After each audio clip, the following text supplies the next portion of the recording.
I am going to invite Dave Solner, Dash, up here at this time. Dave, come on up.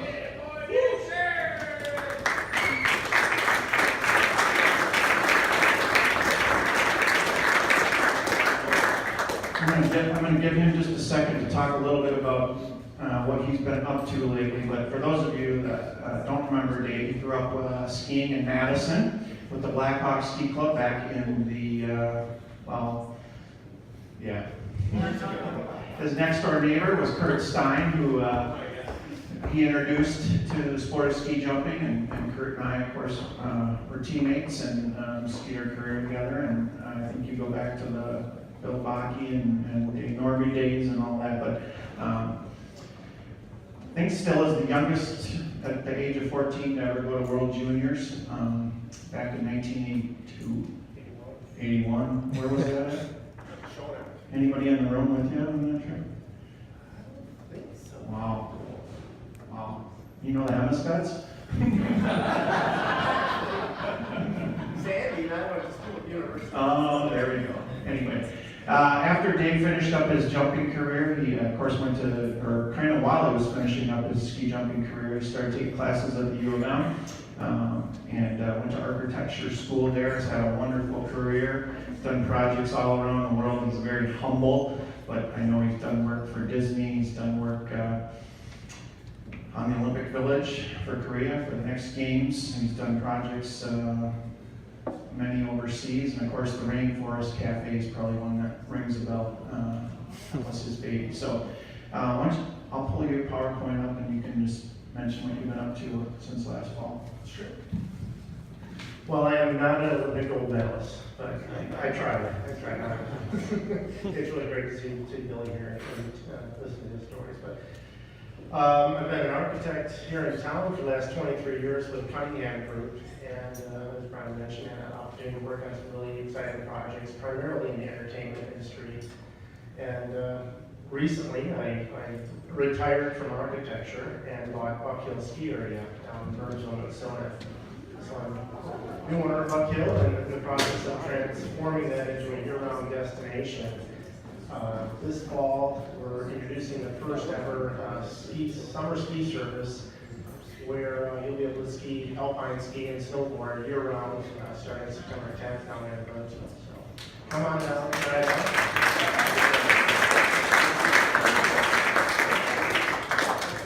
So Brian brought me into this project not too long ago, and I'm very excited and pleased to be part of this process here. So what I'm going to show you is the concept of kind of where we're going, or some of the thoughts behind what we can do out here in Mount Frontenac, and we'll just kind of go from here, and hopefully this will all work. So as Brian mentioned last week, we were out in Park City and had a great experience out there with Shelley and Audrey and Jesse, and I thought they might be here tonight. I know Audrey was with us earlier, but Billy gave a great tour, and we're very fortunate, nice weather, and watched some fantastic ski jumping out there. But the idea that we can jump year round is a reality, and something that we're trying to promote here in Red Wing and Mount Frontenac specifically. But I'll go through this. Most of you, maybe some of you, used to ski this way. Maybe. That's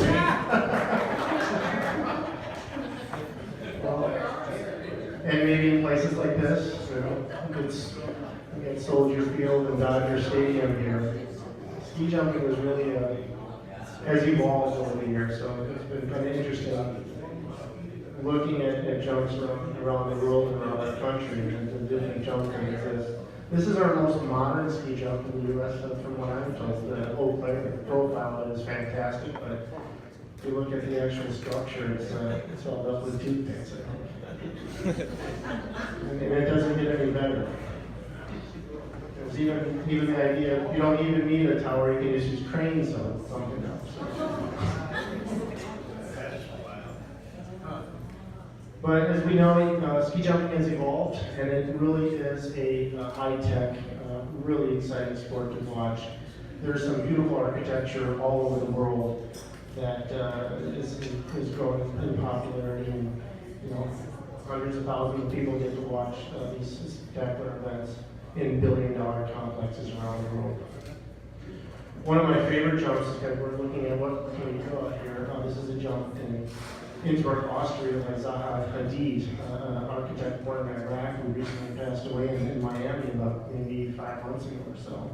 But this is kind of an inspiration for what we're talking about doing down here at Mount Frontenac. Not only building a ski jump, but an observatory, a facility where the general public can go up and experience and look at the countryside and the beautiful terrain we have here. So as we play golf today, most of us I think play golf today, but this is the site where we're considering the jump to be in position. It's highway, what, 61? 63? 61, 63. As you enter into Mount Frontenac, immediately on your left, you will see an abandoned ski area. And this is the first jump on the left as you're driving in. It's called Baldy, as Brian mentioned earlier. And it really does suit itself very well for an Olympic-sized large hill. You can see the sighting in a circle there. And as we go into this presentation, one of the discussions we had with tribal council was how do we do more than just ski jumping? Let's activate the whole valley. What can we do here? What can we create that would be a draw and develop more than just jump, a destination for the community. So again, we started looking at some of the big towers. What we have here at Mount Frontenac is a beautiful landing hill, but we do need to build a tower, and that tower is going to be fairly tall in stature. This is Copper Peak. We looked at that. There's an elevator and a steel scaffolding. We looked at Lake Placid with the slip-formed concrete structure there, the big super space frame for the actual inrun to be suspended by. So this is a jump in Germany. I keep forgetting the name of it. Klingenthal. And when Brian and I were discussing what size jump could we put here, we used this as a model. Said, hey, could we fit an Olympic-sized large hill on this site? I believe the hill record from our research was 143 meters on this hill, which is a nice jump. I wish I went 143 meters. Never did. So we took that ski jump, took the profile, and laid it over the site that we were looking at to see if it would fit, and voila, it fits.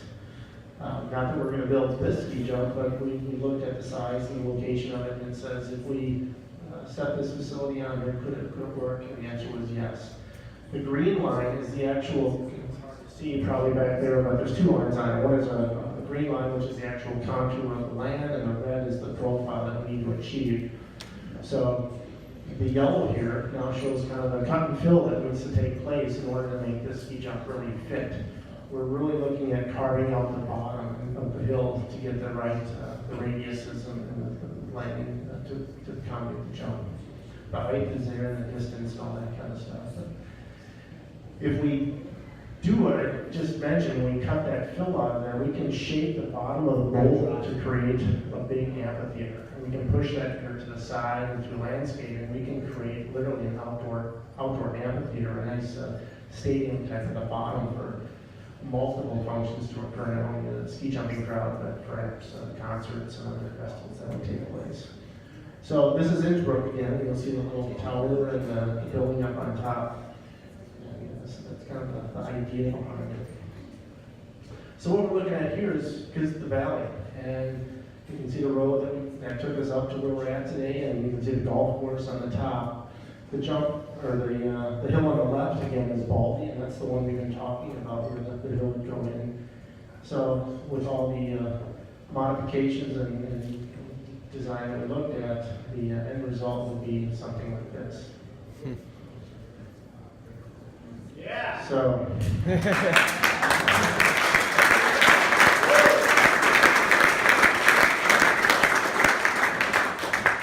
So I'm going to kind of walk you through a few of the components and some of the amenities on the site and how this all kind of comes together and what else is going on in this image that you might not readily see. First of all, I think the hills are ski with Eddie, and there's quite a few of us that Steve and Eddie and had an opportunity to be there, but the movie that came out was great, I think, for our sport from an awareness standpoint. But what was interesting, the eagle is, from a cultural standpoint, really fit with Prairie Island in terms of a culturally significant icon, that an element that we kind of thought about how can we integrate that, and that was Brian's idea that said, hey, let's integrate the eagle, and what can we do with that to make something kind of special and pay tribute to that. So we didn't think a flying eagle would be appropriate, but we thought about it.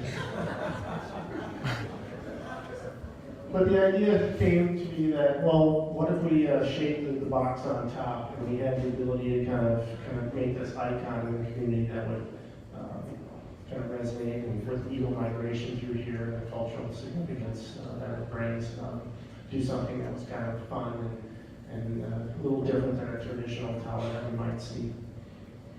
So the tower here that we're looking at could have wind screens or some type of flag structure, tensile structure that could open up for festivals. You can imagine this at night with flags and uplighting it. We could project on it, so it would be really kind of a really interesting monument, I'll say, at the top as you're driving down or participating in a concert down below or jumping tournament. So again, quickly the site plan, you'll see the jump way over on the right-hand side there, the golf course wrapping around the top. You've got the jump is kind of the main feature here, but the golf course, many of you played the par 5 and turned around at the base of the ski jump there. If you look at this image, you'll see that par 5 has been shortened into maybe par 3, and some parking has been added in that area.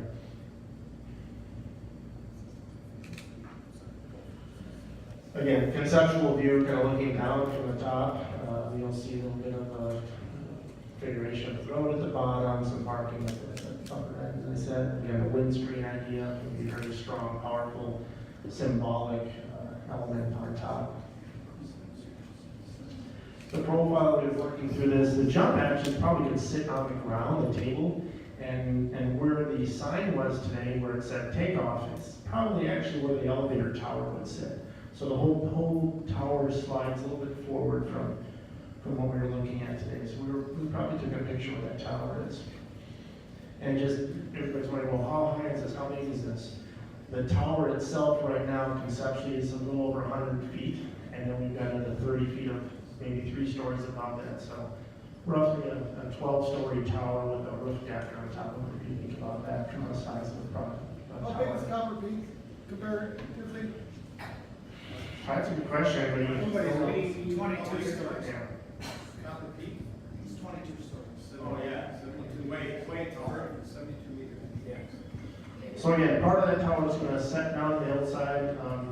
Many of you ski Westby. It's kind of like Westby, where it would sit down on a grade potentially, and some configuration like that. Again, the box on top, this is all conceptual right now, but the idea is we'd have maybe 3 levels. The first level would be for athletes to go right on and jump. The second level would be an enclosed banquet or meeting facility, and then on the upper level would be an open air deck for, again, just outdoor and viewing.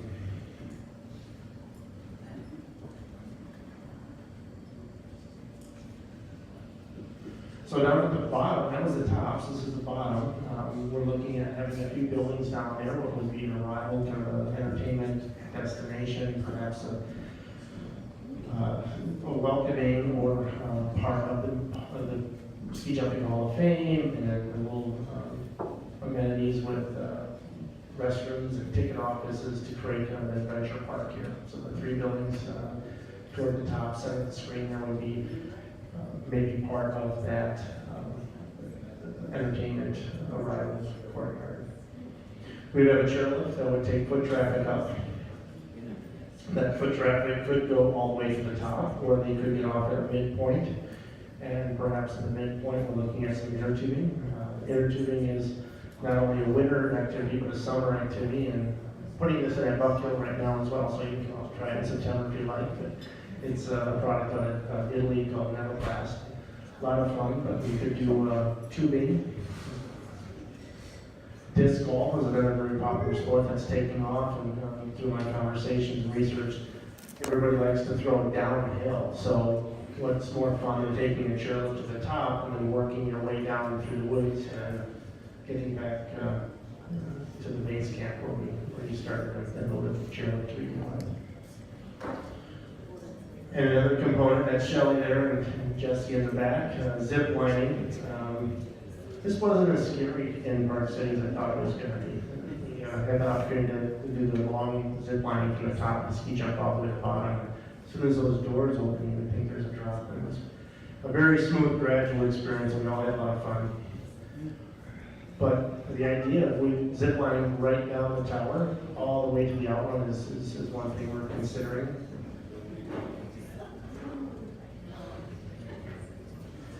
As well as from the top of the hill, kind of going through the valley and utilizing the terrain that we have to create ropes course and other zip lining opportunities. This was built in Trollhättan, just not too far north of here, but has been very successful as well. So there's kind of the zip lining idea, again, taking the chairlift to the top, the base of the tower, and you can go all the way to the tower and zip line down, or utilize the valley that is shared and go back and forth across the beautiful countryside, back down to the base camp again. The last thing again is concerts. With that stadium setting that we're creating, we have the ability to hold concerts out here or other festivals, and whether they're large ski jumping crowds or other community events, that facility would allow for that to take place. So this is looking up the hill from the bottom. If you look at the tower, there's, again, the idea of that screen coming up. If you can imagine that at night, this uplit would be pretty spectacular. To have a ski jumping tournament at night and have that in the background, or a concert or whatever it might be. That's the kind of the composition of all the different things we're talking about right now. We've also talked about mountain biking and adding some other things like that throughout here. But the tribal council really asked us to how can we energize the whole valley to create a destination for all, and if we can sneak in a ski jump in there as part of that, I think that's going to be fantastic. So there it is. That's where we're at today, and it's been very exciting and very thankful to be able to work on this project with Brian and the team, and looking forward to the next steps, and we'll see where we go from here. So thank you.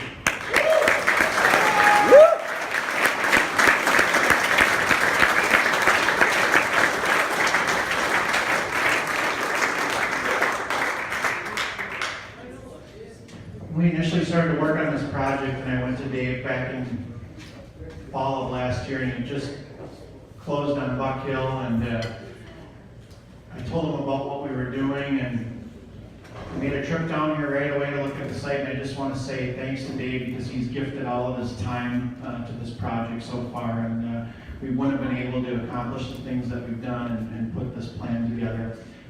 You heard from Audrey Bennett from Tribal Council earlier tonight. What I can tell you is we've been working on this partnership since January. We're very close to having an agreement between Friends of American Ski Jumping and Prairie Island Indian Community, and that's the goal. The idea is that they will help develop a park around the ski jump, and the ski jump itself will be the property of Friends of American Ski Jumping, along with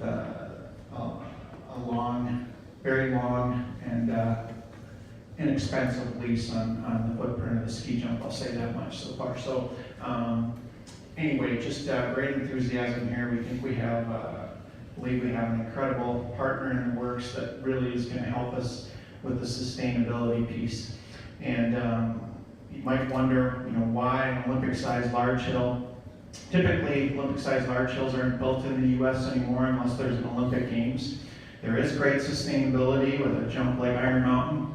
That's been the example for competitions in this country since it was built in 1937. Is that right? Nine? They probably started working on it in 37.